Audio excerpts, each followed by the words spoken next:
Before we start this video, I wanted to wish a happy public domain day to Steamboat Mickey.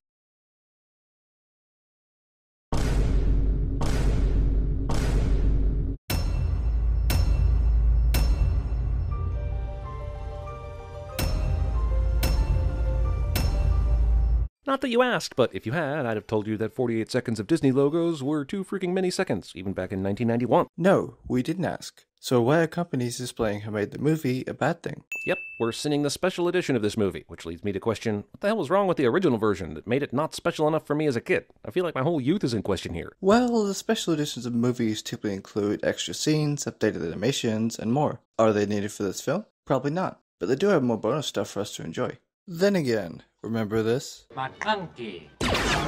Don't at me, bro. Han shot first. Once upon a time, in a faraway land. The once upon a time cliche has been a cliche since the 1400s, which means even Hans f***ing Christian Andersen was probably tired of writing that bullshit in the 19th century. If it's been a cliche for that long, and many movies since then use it, why is it a sin of this movie? That just means it's a popular trope. Lots of people love fairy tale books and fantasy movies set in those eras. And no, I'm not letting it get away with sitting narration in a kid's film. It's a fairy tale that happened long ago, and it's the story's intro. It needs narration. Although he had everything his heart desired, the prince was spoiled, selfish, and unkind. Yeah, but his family motto is literally a Latin maxim that translates to, he conquers who conquers himself, and warns against becoming selfish and unkind. I'm not saying the prince should be perfect, but shouldn't someone be constantly reminding him about that? Also, Latin spoiler. It's not that no one's reminding him, it says too self-centered and uncompassionate to care. He's a prince and thinks he can do whatever he wants. Also, it's foreshadowing, not a spoiler. Here's the difference for anyone curious. An old beggar woman came to the castle and offered him a single rose in return for shelter from the bitter cold. Okay, first of all, why is the prince answering the castle door? I know for a fact he has like 300 servants. Since she was an enchantress in disguise, she was probably looking specifically for the prince, and asked whoever answered the door that. Second, it's impressive that there's a stained glass portrait of every scene in this interaction with the old woman. The stained glass portraits are probably only displaying all this for the audience's benefit, and are actual features of the castle. And as punishment, she transformed him into a hideous beast and placed a powerful spell on the castle and all who lived there. Damn, we know the prince is an asshole, but after turning away this flower-peddling woman once, she f***ed him up and his entire staff, potentially forever. The real moral of this story is unless you're Joel Kinnaman, do not f*** with an enchantress. The enchantress wanted to teach the prince a lesson in respect and kindness, no matter his age. I agree it's a very dick move for her to also curse all the staff, but the prince had it coming. Also, Jeremy makes a PCR. Was truly an enchanted rose, which would bloom until his 21st year. If he could learn to love another, then the spell would be broken. He's gotta fall in love by the time he's 21? Jesus, even by fairy tale standards, that's pretty f***ing young. What if he wanted to backpack in Europe for a year, or volunteer with Greenpeace before settling down? He's a beast now. Why would he want to leave the castle, since the town, and possibly other places, seems a big monster? I know Belle's dad is a crackpot inventor, but those gears should not be turning the way they're turning. Even Disney animation should abide by some sort of practical physics. Also, if the wind is blowing hard enough for this windmill to be turning constantly, Belle's hair should be moving too. Sending real-life physics and logic in an animated Disney movie.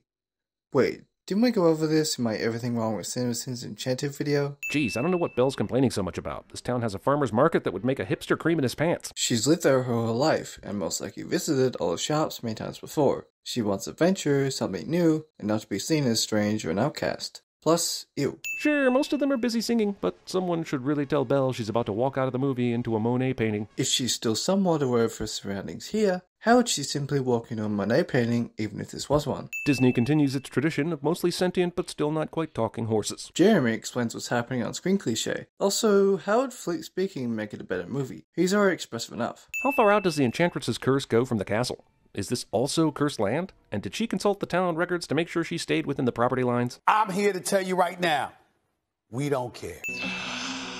The Beast has been secretly beasting for 10 years, but Maurice is somehow unaware of this very nearby castle. He's had no reason to go there until now. He normally uses the pass, and it is until they get lost and Philippe runs away that he goes to the castle. Also, it's super weird that the villagers wouldn't be at all disturbed that the prince of the very nearby castle hasn't been seen or heard from in years. And even if this prince is habitually reclusive, you'd think that someone would know one of the 300 live-in servants and wonder where they are, right? Right? They know there's a terrifying beast there, even if they don't know it's the prince. Which is why they don't go there. They thought the beast ate or killed them all. His mustache Chickles, Mama! I'll just sin this for something we shouldn't be hearing from a childlike character and quietly move on. And I'll sin you for nitpicking. Also, where the hell did Chip come from? If they've all been enchanted for 10 years, we have two options. 1, Mrs. Potts, as a teapot, gave birth to a cup. Or 2, the beast is the only person in the castle allowed to age. Either way, a strange man is drinking from a child's head. Chip is Mrs. Potts' son shown at the end of the movie. As for why he doesn't age, this video, but as a cousin, suggests that time in the castle moves differently to the outside world. Full video and description. Belle's father was wacky and brilliant enough to invent this contraption instead of a normal people, even though it functions exactly like a normal people. Maurice is a wacky nonsense inventor, and you're saying he shouldn't build extremely overcomplicated contraptions in his own house? This is the day your dreams come true. What do you know about my dreams, Gaston? I would sin this cartoonish, blatant stalking behavior, but I'm more concerned about that giant f***ing pot in the fireplace. Holy how do they even clean that thing?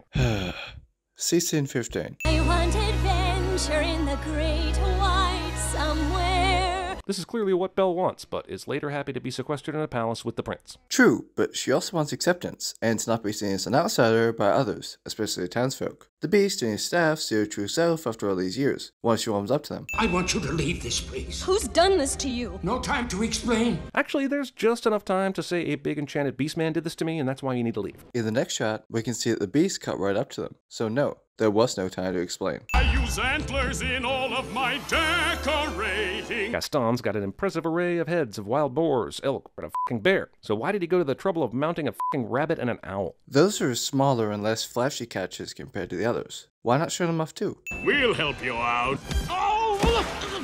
Will no one help me? Maurice tries exactly one place to find help for Belle, then immediately gives up. How do you know that? He might have tried other houses off screen who also turned him away at the door. The movie is only coming there straight away for the runtime. I thought you might like a spot of tea. Angela Lansbury isn't solving crimes in Cabot Cove in this scene. Another PCR? That must be a record.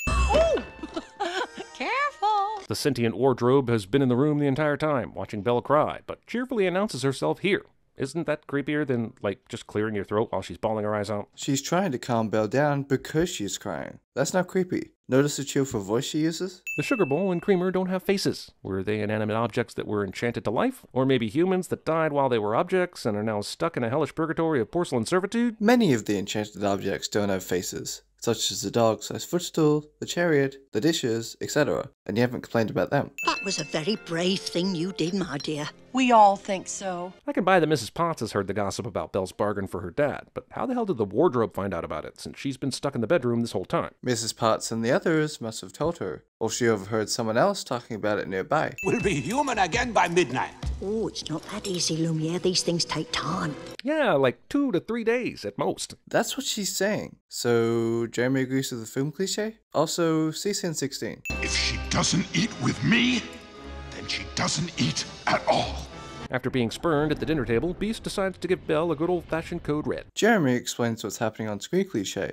Also, this is every parent with a kid ever. Show me the girl. On-demand magical voyeurism. Okay, that's it. Let's just skip all these stupid pointing out on-screen things cliche and just give them the sins now. Okay, the Curse of the Enchantress turned all the staff into furniture and utensils, but there are a lot of individual plates and teacups and such. Does that mean that all of them were previously human? If so, that's an enormous staff, even for a large castle. And if not, what happens to the animate dinnerware when the curse is lifted? Is this table a human? I have so many questions. Yes, large castles with filthy rich rulers who can afford more staff than they would ever need. Either way, it's not something to overly focus on when there are answers like this. You may have questions, but the movie isn't slowing down to hold your hand. Based on the clothing, firearms, and steam engine technology, this movie takes place sometime in mid to late 18th century, but the Eiffel Tower wasn't constructed until about 100 years later in 1887. Correct. An actual sin. But your wording confuses me. You say constructed in 1887 like it was completed then, but according to Google, that's when it began construction. It was actually finished in 1889, 2 years later. 10 years we've been rusting. Hang on, 10 years? And the prince had until his 21st birthday to find love? So he has to still be 20. This means the enchantress cursed a fucking 10-year-old for being mean to her. Or, time moves differently in the castle due to the spell, and it only felt like 10 years. Regardless, the enchantress was making a point. Looks can be deceiving, and you should still respect people.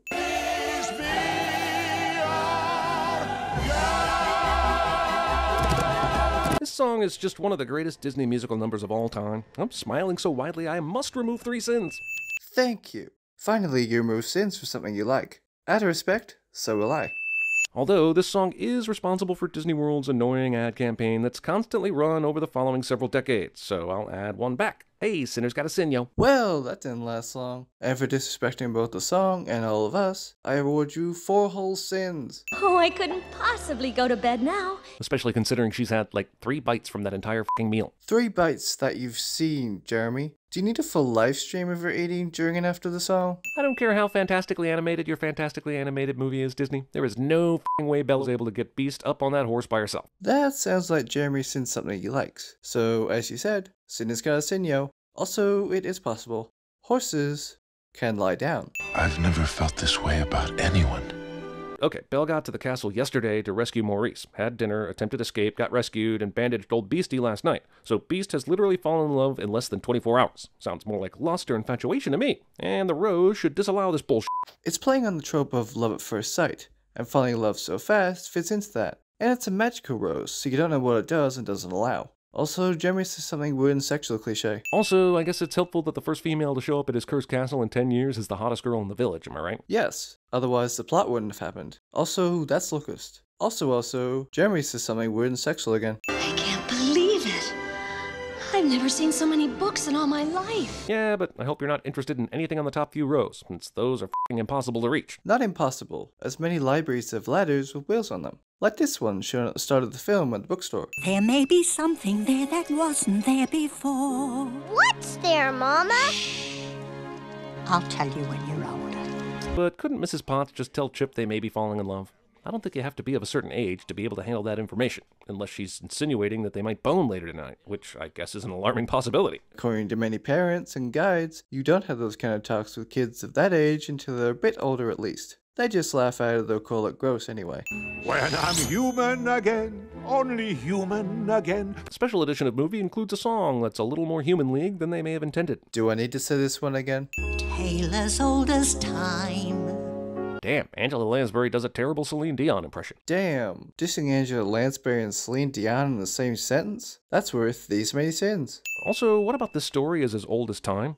Imprisoning your potential mate, repeatedly threatening her, and cutting her off from her family? If that's the case, I'm gonna have to rethink my wedding vows. Again, it's playing more on the love at first sight and don't judge a book by its cover tropes than anything else. Plus, this video by Isaac Carlson disproves the film's Stockholm Syndrome beautifully in my opinion. Link in the description. And yes, you will need to rethink your vows with all the inappropriate jokes you make in your videos. He's finally learned to love. That's it then. That should break the spell. But it's not enough. She has to love him in return. How the hell does Lumiere not know this by now? Wasn't he listening to the narration at the beginning of the movie? Again, the narration by the storyteller was only for the audience's benefit. Lumiere does know this, but he's so excited by the thought of finally being free and seeing the Beast happy, he forgets that. Shh. It's all right, Papa. I'm home. Can we talk about what a f*** up Maurice is in this movie? First, he blows the house up in preparation for the fair, then gets lost on the way to it. Then he's responsible for the eventual imprisonment of Belle. During the moment Belle could find true happiness with Beast, she witnesses his epic fail at trying to get back to the castle. And his erratic behavior is the catalyst to Gaston's plan to marry Belle. Why do we like this character again? Is it because of the mustache? It is an adorable mustache. He's still a human, and as humans, we mess up constantly every day. Also, Jeremy sent something he likes cliche. I've come to collect your father. My father? Don't worry, mademoiselle. Did Gaston pay off the whole town, or were they just super eager to form a mob and chuck Maurice into the loony bin? The latter. In the bar scene, when Maurice tries to tell the townspeople about the Beast taking Belle, they all laugh at him. Like Gaston, they thought Maurice was crazy. I say we kill the Beast! These villagers were literally just mocking the idea that Beast existed, but are now all jazzed up to go kill him. I guess they already had the torches and the pitchforks, so might as well add a murder into the schedule. You left out the part where after Belle shows them the Beast is real in the magic mirror, Gaston uses fear-mongering to persuade the townsfolk about the Beast. She's as crazy as the old man. The Beast will make off with your children. He'll come after them in the night. No. We're not safe till his head is mounted on my wall. I say we kill the Beast! What shall we do, Master? It doesn't matter now. Pessimistic beasts and where to find them. These are exhausting. Chip, a teacup that has the brain of a child and no appendages whatsoever, is able to get this contraption working. Animated movie, Jeremy. Up here, you scurry scum! Now! Thankfully, the horrific mutilation of this man's face occurs off screen. Yeah, because it's a kid's film. You want kids to see that? No! Gaston, don't! No! Gaston just happened to satisfy his killing boner within full view of Belle. Jeremy says killing boner. What the hell was that? Also no, because he didn't kill Beast. Can we just pick a fucking size for Beast? He looked almost human-sized when he was dancing with Belle, but here he's got enormous neck and back muscles that would make Bane jealous. He's like Humongosaur from Ben 10. When he gets serious and strengthens up, he grows in size. You came back. Yeah, but only to warn you about the unhinged mob about to attack the castle. I'm pretty sure unless you somehow turn into a prince or something, she's probably gonna head back to the village now. No, she wouldn't. She came to warn and save Beast, so I'm sure she would have confessed her love and stayed with him regardless to make sure it was alright. No one lies like Gaston, no one dies like Gaston, can exemplify boneheaded dicks like Gaston. Okay, now that was funny. The Disneyized reverse transformation is basically a diet American werewolf in London. It's actually Fiona's transformation from Shrek 1. See, I can make pop culture references too. Secondly, another PCR. Sure, he looks better than he did as the Beast, but that's the prince? I mean, I know he's rich and she loves him and everything, but I think the animators blew their beauty budget on Belle. Again, that's Locust. Also, you admit she does love him and isn't Stockholm Syndrome? Took you long enough. The same outfit fits the prince, even though he's prince-sized now and not beast-sized. This movie fucks with perspective so much that this could all be playing out in a miniature dollhouse and I wouldn't be surprised. He's a rich prince and probably held multiple outfits. Sure, his beast form could have torn them all up, but we don't know how long it was between these two scenes. He could have had more made. L'amour. Man, you do not want to be on the receiving end of a Lumiere climax after he's been pent up for 10 years. Jeremy basically says boner again. The animators got through that last joke about Chip sleeping in the cupboard and must have left the rest of the work to a drunken third grader. That still looks pretty detailed for a third grader. In case you missed literally the last refrain in the movie 5 seconds ago, here's the fucking pop version of that shit. What's wrong with pop versions of songs playing at the credits? Aside from Moana's, which the actress herself should have sung because it was amazing as is.